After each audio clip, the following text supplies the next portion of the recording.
plus profond degré de ta souffrance et de tes peines, souviens-toi toujours que Dieu ne peut jamais t'abandonner.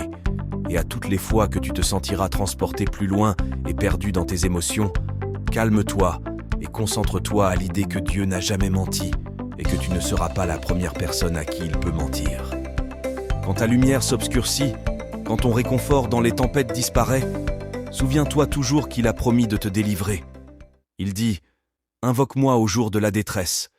Je te délivrerai, et tu me glorifieras. » Et il dit encore « Je ne violerai point mon alliance, et je ne changerai pas ce qui est sorti de mes lèvres. » Les moments difficiles ne sont pas éternels, mais Dieu l'est.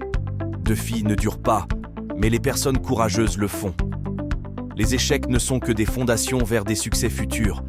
Les circonstances que tu traverses en ce moment et ta façon de s'y prendre déterminent le degré et l'ampleur de ta victoire à venir. Si ce sont tes affaires qui ne marchent pas ou ta vie familiale qui se dégrade, tu ne sais même plus quoi faire. Sache au moins que Dieu sait tout, et celui qui change tout car il est le maître du temps et des circonstances. Tu n'as juste qu'à lui montrer tes peines et lui fera sa part. Ce jour, tu te poses beaucoup des questions.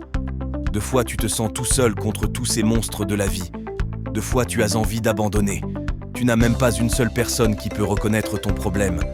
Mais je profite une fois de plus de cette occasion pour te dire que chaque problème a une porte de sortie. Concentre-toi une fois de plus. Ne te laisse pas être abattu, car tu as encore un tas de choses à réaliser.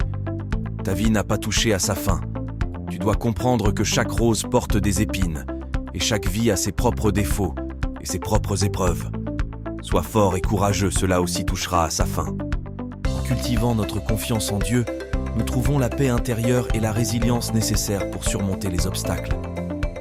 C'est cette confiance qui nous permet de regarder l'avenir avec espoir, sachant que nous ne sommes jamais seuls dans nos luttes. Dieu est notre rocher, notre refuge sûr. La confiance en Dieu ne signifie pas seulement croire en sa présence, mais aussi avoir foi en son plan pour nous. C'est reconnaître que même lorsque nous ne comprenons pas les circonstances qui nous entourent, Dieu a un dessein plus grand et qu'il travaille en notre faveur, même à travers les défis les plus difficiles. C'est une décision consciente de faire confiance à sa sagesse et à sa bonté infinie. En faisant cela, tu découvres une liberté véritable, libérée des fardeaux de l'anxiété et de la peur. Si jamais tu sous-estimes l'implication de Dieu dans tes affaires, rappelle-toi que si tu avais la capacité de réaliser tes vœux, tu l'aurais déjà fait. Alors aujourd'hui que tu as atteint les bouts de tes forces et réalisé que tu n'en peux plus tout seul, la meilleure décision serait de faire confiance en Dieu et il te donnera la force et le courage de continuer. Merci d'avoir suivi jusqu'à la fin. Et si tu voudrais voir plus des vidéos sur la même thématique, nous en avons suffisamment parlé dans nos précédentes vidéos.